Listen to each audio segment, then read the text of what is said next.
ಎಲ್ಲರಿಗೂ ನಮಸ್ಕಾರ. ಇವತ್ತು ನಾನು ಕಾಫಿ ನಾಡು ಚಿಕ್ಕಮಗಳೂರಲ್ಲಿರುವ ಅತ್ಯಂತ ಅದ್ಭುತವಾದ ತಾಣ ಎಂದೇ ಕರೆಯಲ್ಪಡುವ ಕಳಸದ ಬಗ್ಗೆ 3 ಡೇಸ್ ಟ್ರಿಪ್ ಪ್ಲಾನ್ ಅನ್ನು ತಿಳಿಸ್ಕೊಡ್ತಾ ಇದ್ದೀನಿ. ಈ ವಿಡಿಯೋದಲ್ಲಿ ನಾನು ಏನೆಲ್ಲ ಕವರ್ ಮಾಡ್ತೀನಿ ಅಂದರೆ ಬಜೆಟ್ ರೂಮ್ಗಳ ಬಗ್ಗೆ ತಿಳಿಸ್ಕೊಡ್ತೀನಿ, ಹಾಗೆ ಕಳಸಕ್ಕೆ ಹೋಗ್ಲಿಕ್ಕೆ ಬೆಸ್ಟ್ ಟೈಮ್ ಯಾವುದು ಅಂತ ತಿಳಿಸ್ಕೊಡ್ತೀನಿ, ಹಾಗೆ ಊಟ ತಿಂಡಿ ಮಾಡ್ಕೊಳ್ಳಿಕ್ಕೆ ರೆಸ್ಟೋರೆಂಟ್ಸ್ ಬಗ್ಗೆ ಹೇಳ್ತೀನಿ. ಇಲ್ಲಕ್ಕೆ ಹೋದಾಗ ನೀವು 3 ದಿನದಲ್ಲಿ 11 ಜಾಗಗಳಿಗೆ ವಿಸಿಟ್ ಮಾಡಬಹುದು. ಈ ಎಲ್ಲಾ ಜಾಗಗಳ ಇಂಪಾರ್ಟೆನ್ಸ್ ಅನ್ನು ಕೂಡ ಈ ವಿಡಿಯೋದಲ್ಲಿ ನಾನು ಕವರ್ ಮಾಡ್ತಾ ಇದ್ದೀನಿ. ಪಶ್ಚಿಮ ಘಟ್ಟಗಳ ನಡುವೆ ನೆಲೆಸಿರುವ ಕಳಸವು ಒಂದು ಗುಪ್ತ ರತ್ನವಾಗಿದೆ. ಈ ಮೋಡಿ ಮಾಡುವ ಪಟ್ಟಣವು ಹಚ್ಚ ಹಸರಿನಿಂದ ಮತ್ತು ಮಂಜಿನ ಪರ್ವತಗಳಿಂದ ಆವೃತವಾಗಿದೆ. ನಗರ ಜೀವನದ ಜಂಜಾಟದಿಂದ ನೀವು ಪರಿಪೂರ್ಣವಾಗಿ ಪಾರಾಗಬೇಕು ಅಂದ್ರೆ ಈ ಸ್ಥಳಕ್ಕೆ ನೀವು ಭೇಟಿ ನೀಡಬೇಕು. ನೀವು ಆಧ್ಯಾತ್ಮಿಕತೆ, ಸಾಹಸ ಅಥವಾ ಪ್ರಶಾಂತವಾದ ವಾತಾವರಣವನ್ನ ಅನುಭವಿಸಬೇಕು ಅಂದ್ರೆ ಈ ತಾಣಕ್ಕೆ ನೀವು ಒಮ್ಮೆ ಆದ್ರೂ ಭೇಟಿ ನೀಡಲೇಬೇಕು. ಹಾಗೆ ಈ ಸ್ಥಳ ತುಂಬಾನೇ ಪವಿತ್ರ ಅಂತ ಹೇಳಲಾಗುತ್ತೆ, ಯಾಕಂದ್ರೆ ಇಲ್ಲಿ ನೀವು 5 ಪವಿತ್ರವಾದ ತೀರ್ಥಗಳನ್ನ ಕಾಣಬಹುದು. ವಸಿಷ್ಠ, ನಾಗ, ಕೋಟಿ, ರುದ್ರ ಹಾಗೂ ಅಂಬಾ ತೀರ್ಥಗಳು. ಇಲ್ಲಂತೂ ನೀವು ಅತ್ಯಂತ ಪ್ರಮುಖವಾದ ದೇವಾಲಯಗಳು, ಜಲಪಾತಗಳು, ಹಾಗೆ ಮೋಡಿ ಮಾಡುವ ಹಚ್ಚ ಹಸರಿನ ಬೆಟ್ಟಗಳು ಮತ್ತು ಸುಂದರ ನದಿಗಳ ವೀಕ್ಷಣೆ ಮಾಡಬಹುದು. ಬೆಂಗಳೂರಿಂದ ಕಳಸಕ್ಕೆ 300 ಕಿಲೋಮೀಟರ್ಸ್ ಆಗತ್ತೆ.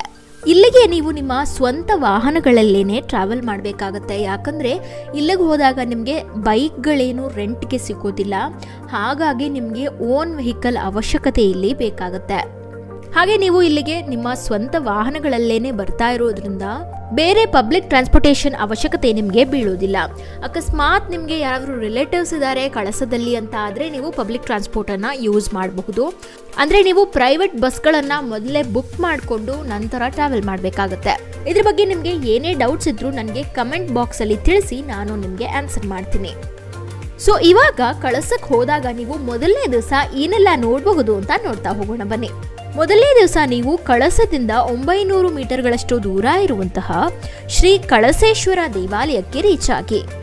ದಕ್ಷಿಣ ಕಾಶಿ ಎಂದೇ ಪ್ರಸಿದ್ಧಿಯನ್ನ ಪಡೆದಿರುವ ಕಳಸೇಶ್ವರ ಸ್ವಾಮಿ ದೇವಾಲಯವು ಚಿಕ್ಕಮಗಳೂರಿನ ಪವಿತ್ರ ಕ್ಷೇತ್ರಗಳಲ್ಲಿ ಒಂದು.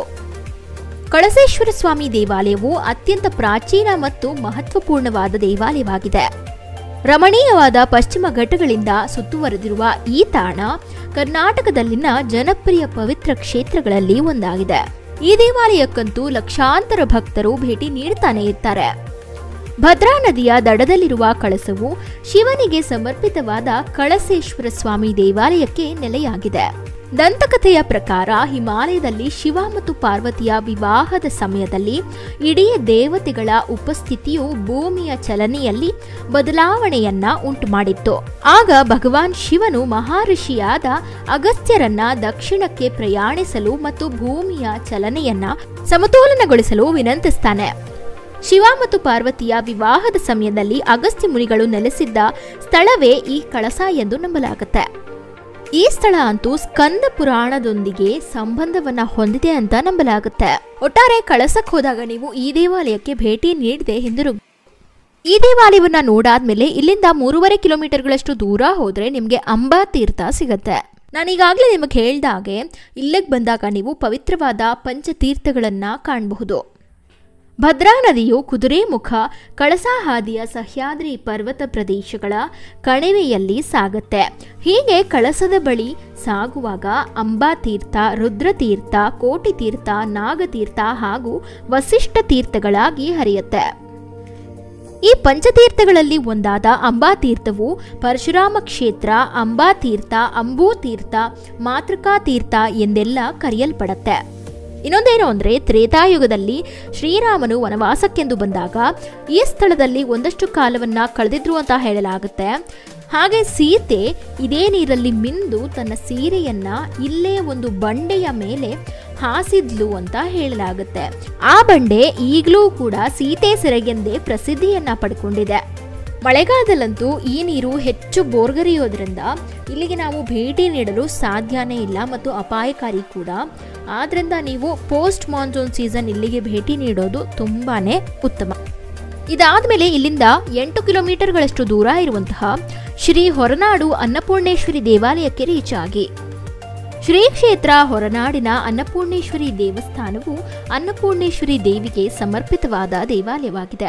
ಈ ದೇವಾಲಯವನ್ನ ಆದಿಶಕ್ತಾತ್ಮಕ ಶ್ರೀ ಅನ್ನಪೂರ್ಣೇಶ್ವರಿ ಅಮ್ಮನವರ ದೇವಸ್ಥಾನ ಅಥವಾ ಶ್ರೀ ಕ್ಷೇತ್ರ ಹೊರನಾಡು ದೇವಸ್ಥಾನವೆಂದೇ ಕರೆಯಲಾಗುತ್ತೆ. ಕರ್ನಾಟಕದ ಜನಪ್ರಿಯ ದೇವಿ ದೇವಾಲಯಗಳಲ್ಲಿ ಶ್ರೀ ಅನ್ನಪೂರ್ಣೇಶ್ವರಿ ದೇವಾಲಯ ಕೂಡ ಒಂದು. ಈ ದೇವಾಲಯ ಪಶ್ಚಿಮ ಘಟ್ಟಗಳ ದಟ್ಟ ಅರಣ್ಯದ ನಡುವೆ ಇದೆ. ಇಲ್ಲಿರುವ ವಿಗ್ರಹವನ್ನ 8ನೇ ಶತಮಾನದಲ್ಲಿ ಅಗಸ್ತ್ಯ ಮುನಿಗಳು ಸ್ಥಾಪಿಸಿದ್ರು ಅಂತ ನಂಬಲಾಗುತ್ತೆ. ಅನ್ನಪೂರ್ಣ ಎನ್ನುವ ಪದವು 2 ಪದಗಳ ಅರ್ಥವನ್ನ ನೀಡುತ್ತೆ. ಅನ್ನ ಅಂದ್ರೆ ಆಹಾರ ಮತ್ತು ಪೂರ್ಣ ಎಂದ್ರೆ ಸಂಪೂರ್ಣ ಅಂತ ಅರ್ಥ. ಅನ್ನಪೂರ್ಣವನ್ನ ಸಂಪೂರ್ಣ ಆಹಾರವೆಂದೇ ಪರಿಗಣಿಸಲಾಗುತ್ತೆ. ಹಾಗೆ ಇಲ್ಲಿ ನೆಲೆಸಿರುವ ತಾಯಿಯನ್ನ ಆಹಾರ ದೇವತೆ ಎಂದೇ ಪೂಜಿಸಲಾಗುತ್ತೆ. ಇಲ್ಲಿಯ ದೇವಿಯ ಆಶೀರ್ವಾದವನ್ನ ಪಡೆದ ಜನರು ತಮ್ಮ ಜೀವನದಲ್ಲಿ ಎಂದಿಗೂ ಆಹಾರ ಮತ್ತು ಧಾನ್ಯದ ಕೊರತೆಯನ್ನ ಎದುರಿಸಬೇಕಾಗೋದಿಲ್ಲವೆಂದು ನಂಬುತ್ತಾರೆ. ಈ ದೇವಾಲಯಕ್ಕೆ ಸಂಬಂಧಿಸಿದ ದಂತಕಥೆಗಳನ್ನ ನೋಡೋದಾದ್ರೆ ಒಮ್ಮೆ ಶಿವ ಮತ್ತು ಪಾರ್ವತಿ ದೇವಿಯು ವಾದ ವಿವಾದಗಳನ್ನ ಮಾಡ್ತಾ ಇರ್ತಾರೆ. ಅದು ಮುಂದುವರೆದಂತೆ ಆಹಾರ ಸೇರಿದಂತೆ ಜಗತ್ತಿನಲ್ಲಿರುವ ಎಲ್ಲವೂ ಭ್ರಮೆಯೇ ಎಂದು ಶಿವ ಘೋಷಿಸ್ತಾನೆ. ಆಗ ಅವನ ಮಾತುಗಳನ್ನ ಅಲ್ಲಗೆಳೆಯಲು ಪಾರ್ವತಿ ದೇವಿ ಕಣ್ಮರೆಯಾಗಿ ಇಡೀ ಪ್ರಕೃತಿಯನ್ನ ನಿಚ್ಚಳಗೊಳಿಸ್ಬಿಡ್ತಾಳೆ ಮತ್ತು ಈ ಕಾರಣಕ್ಕಾಗಿಯೇ ಇಡೀ ಪ್ರಪಂಚಕ್ಕೆ ಬರಗಾಲ ಉಂಟಾಗ್ಬಿಡತ್ತೆ. ಆಗ ಸುತ್ತಲಿನ ಜನಜೀವನವೆಲ್ಲ ಅಸ್ತವ್ಯಸ್ತಗೊಳ್ಳುತ್ತೆ. ನಂತರ ಋಷಿಗಳು ಪಾರ್ವತಿಯ ಕರುಣೆಗಾಗಿ ಪ್ರಾರ್ಥಿಸಿದಾಗ ಶಿವನು ಪಾರ್ವತಿಯ ಬಳಿ ಬಂದು ತನ್ನ ತಪ್ಪೇನೆಂದು ಅರ್ಥವಾಯಿತು ಎಂದು ಹೇಳಿ ಆಕೆಯ ಮನಸ್ಸನ್ನ ಒಲಿಸ್ತಾನೆ. ನಂತರ ಪಾರ್ವತಿ ದೇವಿಯು ಕಾಣಿಸಿಕೊಂಡು ಎಲ್ಲರಿಗೂ ಆಹಾರವನ್ನ ವಿತರಿಸ್ತಾಳೆ. ಅಂದಿನಿಂದ ದೇವಿಯನ್ನ ಶ್ರೀ ಅನ್ನಪೂರ್ಣೇಶ್ವರಿ ದೇವಿ ಎಂದೇ ಪೂಜಿಸಲಾಗುತ್ತೆ. ಈ ದೇವಾಲಯಕ್ಕೆ ಭೇಟಿ ನೀಡುವ ಮಾರ್ಗನೇ ತುಂಬಾ ಸೊಗಸು ಅಂತ ಹೇಳಬಹುದು. ಘಾಟ್ಗಳು ಮತ್ತು ದಟ್ಟವಾದ ಕಾಡುಗಳ ನಡುವೆ ನೀವು ಪ್ರಯಾಣಿಸ್ತೀರಾ. ಇದಂತೂ ನಿಮಗೆ ಒಂದು ಅದ್ಭುತವಾದ ಪ್ರಯಾಣದ ಅನುಭವವನ್ನ ನೀಡುತ್ತೆ. ಹಾಗೆ ಹೊರನಾಡಂತೂ ನಿಮಗೆ ಭೂಮಿಯ ಮೇಲಿನ ಸ್ವರ್ಗದಂತೆ ಕಾಣುತ್ತೆ. ಶ್ರೀ ಅನ್ನಪೂರ್ಣೇಶ್ವರಿ ತಾಯಿಯ ಕೃಪೆ ನಿಮ್ಮ ಮೇಲೆ ಸದಾಕಾಲ ಇರಬೇಕು ಅಂದರೆ ಇಲ್ಲಿಗೆ ಹೋದಾಗ ನೀವು ಅಲ್ಲಿನ ಪ್ರಸಾದವನ್ನು ಸ್ವೀಕರಿಸಿ. ಹಾಗೆ ಆ ಪ್ರಸಾದವನ್ನು ನೀವು ಒಂದು ಅಗಳು ಕೂಡ ಬಿಡದೆ ತಿನ್ನಬೇಕಾಗತ್ತೆ. ಇಲ್ಲಿ ಪ್ರಸಾದವನ್ನು ಸ್ವೀಕರಿಸೋದ್ರಿಂದ ನಿಮ್ಮ ಎಲ್ಲ ಪಾಪಗಳು ನಶಿಸಿ ಹೋಗುತ್ತೆ ಅಂತ ನಂಬಲಾಗುತ್ತೆ. ಈ ತಾಯಿಯ ದರ್ಶನವನ್ನು ಪಡ್ಕೊಂಡಾದ್ಮೇಲೆ ಇಲ್ಲಿಂದ ನೀವು 18 ಕಿಲೋಮೀಟರ್ಗಳಷ್ಟು ದೂರ ಹೋದರೆ ಎಳನೀರು ಜಲಪಾತ ನಿಮಗೆ ಸಿಗುತ್ತೆ. ದಟ್ಟವಾದ ಕಾಡಿನಿಂದ ಆವೃತವಾಗಿರುವ ಇಲ್ಲಿನ ನೀರು ಅತ್ಯಂತ ಉಲ್ಲಾಸದಾಯಕವಾಗಿದ್ದು ಬಹಳ ಎತ್ತರದಿಂದ ಬೀಳುತ್ತೆ. ಇದಂತೂ ಚಿಕ್ಕಮಗಳೂರಿನ ಅತಿ ಕಡಿಮೆ ಅನ್ವೇಷಿಸಲ್ಪಟ್ಟ ಜಲಪಾತಗಳಲ್ಲಿ ಒಂದು. ಹಾಗೆ ಈ ಜಲಪಾತವನ್ನ ಎಳನೀರು ಜಲಪಾತ ಅಂತಾನೆ ಯಾಕೆ ಕರೀತಾರೆ ಅಂತ ಎಕ್ಸಾಕ್ಟ್ ಆಗಿ ಮಾಹಿತಿ ಇಲ್ಲ. ಆದ್ರೆ ಈ ನೀರು ಬಹಳ ಸಿಹಿಯಾಗಿರೋದ್ರಿಂದ ಇದನ್ನ ಎಳನೀರು ಜಲಪಾತ ಎಂದೇ ಕರೀತಾರೆ ಅಂತ ಹೇಳಬಹುದು. ಇನ್ನೊಂದೇನು ಅಂದರೆ ಈ ಜಲಪಾತದ ರೋಡ್ ಅಷ್ಟೇನು ಚೆನ್ನಾಗಿಲ್ಲ, ತುಂಬ ಮಣ್ಣಿರುತ್ತೆ. ಆದ್ದರಿಂದ ನೀವು ಎಳನೀರು ಗ್ರಾಮದಲ್ಲೇನೆ ನಿಮ್ಮ ವೆಹಿಕಲ್ಸನ್ನು ಪಾರ್ಕ್ ಮಾಡಿಬಿಟ್ಟು ಅಲ್ಲಿಂದ ಒಂದು 3ರಿಂದ 4 ಕಿಲೋಮೀಟರ್ ನೀವು ಟ್ರೆಕ್ಕಿಂಗ್ ಮಾಡಬೇಕಾಗತ್ತೆ. ಅದರ ಮೂಲಕ ನಿಮಗೆ ಫಾಲ್ಸ್ ಕಾಣಲಿಕ್ಕೆ ಸಿಗೋದು. ಇಲ್ಲಿಗೆ ನಿಮ್ಮ ಮೊದಲನೇ ದಿವಸದ ಪ್ರವಾಸ ಮುಗಿಯುತ್ತೆ. 2ನೇ ದಿವಸ ಬೆಳಗ್ಗೆ ಕಳಸದಿಂದ 5 ಕಿಲೋಮೀಟರ್ಗಳಷ್ಟು ದೂರ ಇರುವಂತಹ ಸೋರ್ಮನೆ ಜಲಪಾತಕ್ಕೆ ರೀಚ್ ಆಗಿ. ಈ ಜಲಪಾತ ಅಂತೂ ದಟ್ಟ ಅರಣ್ಯದಿಂದ ಆವೃತವಾದ ಖಾಸಗಿ ಎಸ್ಟೇಟ್ನಲ್ಲಿದೆ. ಈ ಜಲಪಾತ ಅಂತೂ ಸುಂದರವಾದ ಸ್ಫಟಿಕ ಸ್ಪಷ್ಟವಾದ ಕೊಳವನ್ನ ರೂಪಿಸುತ್ತೆ. ಇದು ಪ್ರವಾಸಿಗರಿಗೆ ನೀರಲ್ಲಿ ಈಜಲು ಮತ್ತು ಆಟವಾಡಲು ಉತ್ತಮವಾದ ಸ್ಥಳ ಅಂತಾನೆ ಹೇಳಬಹುದು. ಹಾಗೆ ನೀವು ಯಾವುದೇ ವಾಟರ್ ಬಾಡೀಸ್ ಹತ್ರ ಹೋದಾಗ ತುಂಬಾನೇ ಎಚ್ಚರವನ್ನ ವಹಿಸಬೇಕಾಗುತ್ತೆ. ಯಾಕಂದ್ರೆ ಅಲ್ಲಿ ತುಂಬಾ ಪಾಚಿ ಕಟ್ಕೊಂಡಿರಬಹುದು, ಹಾಗೆ ಜಾರ್ತಾನೂ ಇರಬಹುದು. ಅದರಿಂದ ನಮಗೆ ಅಪಾಯ ಕಟ್ಟಿಟ್ಟ ಬುತ್ತಿ. ಹಾಗೆ ನಿಮಗೆ ಪಾರ್ಕಿಂಗಿಂದ ಈ ಒಂದು ವಾಟರ್ ಫಾಲ್ಸ್ ನೋಡಲಿಕ್ಕೆ ಒಂದು 5ರಿಂದ 10 ನಿಮಿಷಗಳ ಕಾಲ ನೀವು ವಾಕಿಂಗನ್ನು ಮಾಡಬೇಕಾಗತ್ತೆ. ಹಾಗೆ ನೀವು ಇಲ್ಲಿಗೆ ಹೋದಾಗ ಎಂಟ್ರಿ ಟಿಕೆಟ್ಸನ್ನು ಕೂಡ ಪೇ ಮಾಡಬೇಕಾಗತ್ತೆ. ಒಬ್ಬರಿಗೆ 50 ರೂಪಾಯಿಯನ್ನು ಚಾರ್ಜ್ ಮಾಡ್ತಾರೆ. ಈ ಜಲಪಾತವನ್ನು ನೋಡಾದ್ಮೇಲೆ ಇಲ್ಲಿಂದ 12 ಕಿಲೋಮೀಟರ್ಗಳಷ್ಟು ದೂರ ಹೋದರೆ ನಿಮಗೆ ಸಂಸೆ ಶ್ರೀ ಗಣಪತಿ ದೇವಾಲಯ ಸಿಗುತ್ತೆ. ಪಶ್ಚಿಮ ಘಟ್ಟಗಳಲ್ಲಿರುವ ಸಂಸೆ ಎಂಬ ಸುಂದರವಾದ ಹಳ್ಳಿಯಲ್ಲಿ ನೆಲೆಗೊಂಡಿರುವ ಗಣಪತಿ ದೇವಾಲಯವು ಗಮನಾರ್ಹವಾದ ಆಧ್ಯಾತ್ಮಿಕ ಹೆಗ್ಗುರುತಾಗಿದೆ. ಹಚ್ಚ ಹಸಿರಿನ ಪ್ರಾಚೀನ ಪರ್ವತಗಳು ಮತ್ತು ಪ್ರಶಾಂತ ಪರಿಸರದ ನಡುವೆ ನೆಲೆಸಿರುವ ಈ ದೇವಾಲಯವು ದೂರ ದೂರುಗಳಿಂದ ಭಕ್ತರನ್ನ ಹಾಗೂ ಪ್ರವಾಸಿಗರನ್ನ ಆಕರ್ಷಿಸ್ತಾ ಇದೆ. ಈ ದೇವಾಲಯದ ಸುತ್ತಲಿನ ಸೊಂಪಾದ ಕಾಡುಗಳು, ಧುಮ್ಮಿಕ್ಕುವ ಜಲಪಾತಗಳು ಮತ್ತು ಉಸಿರು ಕಟ್ಟುವ ನೋಟಗಳನ್ನು ಅನ್ವೇಷಿಸೋದೇ ತುಂಬಾ ಚೆನ್ನಾಗಿರುತ್ತೆ. ಹಚ್ಚ ಹಸಿರಿನ ನಡುವೆ ನೆಲೆಸಿರುವ ಈ ಗಣಪತಿಯನ್ನ ನೀವು ಒಮ್ಮೆಯಾದ್ರೂ ನೋಡಲೇಬೇಕು. ಈ ತಾಣ ಅಂತೂ ನಿಮ್ಮನ್ನ ಮಂತ್ರಮುಗ್ಧರನ್ನಾಗಿಸೋದ್ರಲ್ಲಿ ಡೌಟೇ ಇಲ್ಲ. ಈ ದೇವಾಲಯವನ್ನ ನೋಡಾದ್ಮೇಲೆ ಇಲ್ಲಿಂದ ನೀವು 28 ಕಿಲೋಮೀಟರ್ಗಳಷ್ಟು ದೂರ ಹೋದ್ರೆ ನಿಮಗೆ ರಾಣಿ ಝರಿ ವ್ಯೂ ಪಾಯಿಂಟ್ ಸಿಗುತ್ತೆ. ಇಲ್ಲಿನ ಸ್ಥಳೀಯರ ಪ್ರಕಾರ ಮೈಸೂರಿನ ಟಿಪ್ಪು ಸುಲ್ತಾನನಿಂದ ತಪ್ಪಿಸಿಕೊಳ್ಳಲು ರಾಣಿ ಪದ್ಮಿನಿ ದೇವಿ ಈ ಶಿಖರದಿಂದ ಹಾರಿದ್ರು ಅಂತ ಹೇಳಲಾಗುತ್ತೆ. ಆದ್ರಿಂದಾನೇ ಈ ಸ್ಥಳಕ್ಕೆ ರಾಣಿ ಝರಿ ಎಂದೇ ಕರೆಯಲಾಗುತ್ತೆ. ಇಲ್ಲಿ ನೀವು ಟ್ರೆಕ್ಕಿಂಗ್ ಮಾಡೋಕ್ಕಾಗಿ 1.5 ಕಿಲೋಮೀಟರ್ ಅಷ್ಟು ನಡಿಬೇಕಾಗತ್ತೆ. ಅದಾದ್ಮೇಲೆ ನಿಮಗೆ ಅದ್ಭುತವಾದ ಹಚ್ಚ ಹಸಿರಿನ ಬೆಟ್ಟ ಗುಡ್ಡಗಳು ಕಾಣಲು ಸಿಗ್ತವೆ. ಇಲ್ಲಂತೂ ನೀವು ವಿವಿಧ ಪಕ್ಷಿಗಳ ವೀಕ್ಷಣೆ, ಚಹಾ, ಕಾಫಿ ಮತ್ತು ರಬ್ಬರ್ ಎಸ್ಟೇಟ್ಗಳ ನೋಟ ಹಾಗೂ ತೆರೆದ ಹುಲ್ಲುಗಾವಲುಗಳನ್ನು ಕಾಣಬಹುದು. ಇದಂತೂ ಎಲ್ಲರನ್ನೂ ಆನಂದಿಸುತ್ತೆ. ಇದಂತೂ ಒಂದು ಮೀಡಿಯಂ ಟ್ರೆಕ್ಕಿಂಗ್ ಆಗಿರುತ್ತೆ. ಹಾಗೆ ಇದು ಅಷ್ಟೊಂದೇನು ಕಷ್ಟ ಅಂತ ಆಗೋದಿಲ್ಲ. ಅಪ್ರಾಕ್ಸಿಮೇಟ್ಲಿ ನೀವೊಂದು 45 ನಿಮಿಷದಿಂದ 1 ಅವರನ್ನು ನೀವಿಲ್ಲಿ ಸ್ಪೆಂಡ್ ಮಾಡ್ತೀರಾ ಟ್ರೆಕ್ಕಿಂಗಾಗಿ. ಹಾಗೆ ಇಲ್ಲಿ ಎಂಟ್ರಿ ಚಾರ್ಜಸ್ ಅಂತ ಏನೂ ಕಟ್ಟೋದು ಬೇಕಾಗೋದಿಲ್ಲ. ಈ ಬೆರಗುಗೊಳಿಸುವ ವ್ಯೂ ಪಾಯಿಂಟ್ನಲ್ಲಿ ನೀವು ನಿಮ್ಮ ಫ್ರೆಂಡ್ಸ್ ಆ್ಯಂಡ್ ಫ್ಯಾಮಿಲಿ ಜೊತೆ ಆನಂದವಾಗಿ ಕಾಲ ಕಳೆಯಬಹುದು. ಇಲ್ಲಿಂದ ಕಾಣುವ ಪಶ್ಚಿಮ ಘಟ್ಟಗಳ ನೋಟ ಅತ್ಯಂತ ಸುಂದರ. ಇದಾದ ಮೇಲೆ ಇಲ್ಲಿಂದ ನೀವು 5 ಕಿಲೋಮೀಟರ್ಗಳಷ್ಟು ದೂರ ಹೋದರೆ ಕೊಡಿಗೆ ಜಲಪಾತ ಸಿಗುತ್ತೆ. ಇದಂತೂ ಕರ್ನಾಟಕದ ಬೆರಗುಗೊಳಿಸುವ ಜಲಪಾತಗಳಲ್ಲಿ ಒಂದು ಮತ್ತು ಚಿಕ್ಕಮಗಳೂರು ಬಳಿ ಭೇಟಿ ನೀಡಲು ಅತ್ಯಂತ ಸುಂದರವಾದ ಸ್ಥಳ ಅಂತಾನೆ ಹೇಳಬಹುದು. ಈ ಜಲಪಾತ ಅಂತೂ ದಟ್ಟ ಅರಣ್ಯದಿಂದ ಆವೃತವಾಗಿದೆ. ಹಾಗೆ ಈ ಜಲಪಾತವನ್ನು ನೀವು ವೀಕ್ಷಿಸಲು ಪಾರ್ಕಿಂಗ್ ಜಾಗದಿಂದ ಒಂದು 10 ರಿಂದ 15 ನಿಮಿಷಗಳ ಕಾಲ ಟ್ರೆಕ್ಕಿಂಗ್ ಮಾಡಬೇಕಾಗತ್ತೆ. ಹಾಗೆ ನೀವು ಇಲ್ಲಿಗೆ ಹೋದಾಗ ಎಂಟ್ರಿ ಫೀಸನ್ನು ಕೂಡ ತಗೊಳ್ತಾರೆ. 30 ರೂಪಾಯಿನ ಚಾರ್ಜ್ ಮಾಡ್ತಾರೆ. ಇಲ್ಲಿಗೆ ನಿಮ್ಮ ಕಳಸದ 2ನೇ ದಿವಸದ ಪ್ರವಾಸ ಕೂಡ ಮುಗಿಯುತ್ತೆ. 3ನೇ ದಿವಸ ಬೆಳಗ್ಗೆ ನೀವು ಕಳಸದಿಂದ 2.5 ಕಿಲೋಮೀಟರ್ಗಳಷ್ಟು ದೂರ ಇರುವಂತಹ ಕಳಸ ಹ್ಯಾಂಗಿಂಗ್ ಬ್ರಿಡ್ಜ್ಗೆ ರೀಚ್ ಆಗಿ. ಈ ಸೇತುವೆ ಮೇಲೆ ನಡೆಯುವುದೇ ಒಂದು ಸಾಹಸ ಅಂತ ಹೇಳಬಹುದು. ಯಾಕಂದರೆ ಈ ಸೇತುವೆಯ ತೂಗಾಡುವ ಚಲನೆ ಆಗಿರಬಹುದು ಅಥವಾ ಕೆಳಗೆ ಹರಿತಾ ಇರುವಂತಹ ಭದ್ರಾ ನದಿಯ ಶಬ್ದದೊಂದಿಗೆ ಸೇರಿಕೊಂಡು ನಿಮಗೆ ಒಂದು ಥ್ರಿಲ್ಲಿಂಗ್ ಎಕ್ಸ್ಪೀರಿಯನ್ಸ್ ಅನ್ನ ಕೊಡುತ್ತೆ. ಹಾಗೆ ನೀವೇನಾದರೂ ಪಕ್ಷಿ ವೀಕ್ಷಣೆಯನ್ನ ಆನಂದಿಸ್ತೀರಾ ಅಂದರೆ ಈ ಸ್ಥಳ ನಿಮಗೆ ತುಂಬ ಸೂಕ್ತವಾದದ್ದು. ಯಾಕಂದರೆ ಇಲ್ಲಿ ವಿವಿಧ ರೀತಿಯ ಪಕ್ಷಿ ವೀಕ್ಷಣೆಯನ್ನ ನೀವು ಕಾಣಬಹುದು. ಹಾಗೆ ಇದು ಏಕೈಕ ಪಶ್ಚಿಮ ಘಟ್ಟಗಳ ಪಕ್ಷಿ ಪ್ರಭೇದಗಳಿಗೆ ನೆಲೆಯಾಗಿದೆ. ಈ ಸೇತುವೆ ಅಂತೂ ಸಂಪೂರ್ಣವಾಗಿ ರಕ್ಷಿಸಲ್ಪಟ್ಟಿದೆ. ಆದರೂ ಕೂಡ ನೀವು ಎತ್ತರಕ್ಕೆ ಭಯಗೊಳ್ತೀರಾ ಅಂತ ಆದರೆ ಇದನ್ನ ನೀವು ಒಂದ್ಸರ್ತಿ ಆದರೂ ಎಕ್ಸ್ಪೀರಿಯನ್ಸ್ ಮಾಡಬೇಕು. ನಿಮಗೆ ಒಂದು ಥ್ರಿಲ್ಲಿಂಗ್ ಎಕ್ಸ್ಪೀರಿಯನ್ಸ್ ಆಗುತ್ತೆ.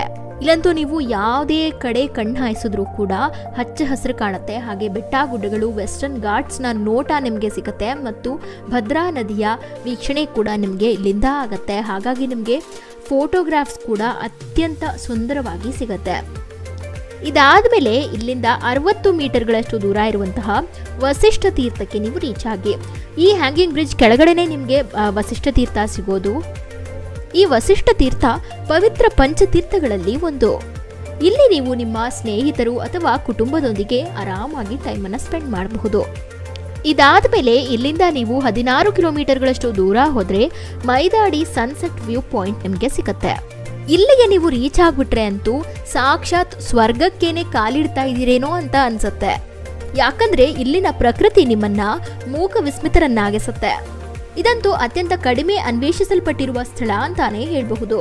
ಹಾಗಾಗಿ ನಿಮಗೆ ಈ ಸ್ಥಳ ಕ್ರೌಡೆಡ್ ಅಂತ ಅನ್ಸೋದೇ ಇಲ್ಲ. ಹಾಗೆ ಪ್ರಶಾಂತವಾದ ವಾತಾವರಣದಲ್ಲಿ ನೀವು ಟೈಮ್ ಸ್ಪೆಂಡ್ ಮಾಡಬಹುದು. ಇದಂತೂ ಅತ್ಯಂತ ಸುಂದರವಾದ ಸೂರ್ಯಾಸ್ತದ ವೀಕ್ಷಣೆಗೆ ಮಾಡಿಸಿದ ಸ್ಥಳ ಅಂತಾನೆ ಹೇಳಬಹುದು. ಇದರ ಹೆಸರೇ ಹೇಳೋ ಹಾಗೆ ಇದಂತೂ ಅತ್ಯಂತ ಸೊಗಸಾದ ಸನ್ಸೆಟ್ ಪಾಯಿಂಟ್ ಆಗಿದೆ. ಇದಂತೂ ಒಂದು ಮ್ಯಾಜಿಕಲ್ ಸನ್ಸೆಟ್ ವ್ಯೂ ಪಾಯಿಂಟ್ ಅಂತಾನೆ ಹೇಳಬಹುದು. ಯಾಕಂದ್ರೆ ಇಲ್ಲಿ ಸೂರ್ಯ ಪಶ್ಚಿಮ ಘಟ್ಟಗಳ ಒಳಗಡೆನೆ ಹೋಗ್ತಾ ಇದ್ದಾನೇನೋ ಅನ್ನೋ ರೀತಿ ನಿಮಗೆ ಭಾಸವಾಗುತ್ತೆ. ಯಾಕಂದ್ರೆ ಆ ಹಚ್ಚ ಹಸಿರಿನ ಬೆಟ್ಟಗಳ ನಡುವೆ ಸೂರ್ಯಾಸ್ತವಾಗುವುದನ್ನ ನೋಡೋದೇ ಸುಂದರ. ಅದಕ್ಕೆ ನೀವು ಕಳಸಕ್ಕೆ ಹೋದಾಗ ಈ ವ್ಯೂ ಪಾಯಿಂಟ್ ಅನ್ನು ಕೂಡ ನೋಡ್ಲಿಕ್ಕೆ ಮಿಸ್ ಮಾಡಬೇಡಿ. ಅಕಸ್ಮಾತ್ ನಿಮಗೆ ಸನ್ಸೆಟ್ ಟೈಮಿಗೆ ಹೋಗ್ಲಿಕ್ಕೆ ಆಗ್ಲಿಲ್ಲ ಅಂದ್ರೂ ಕೂಡ ಇಲ್ಲಿಗೆ ಭೇಟಿ ನೀಡಿ.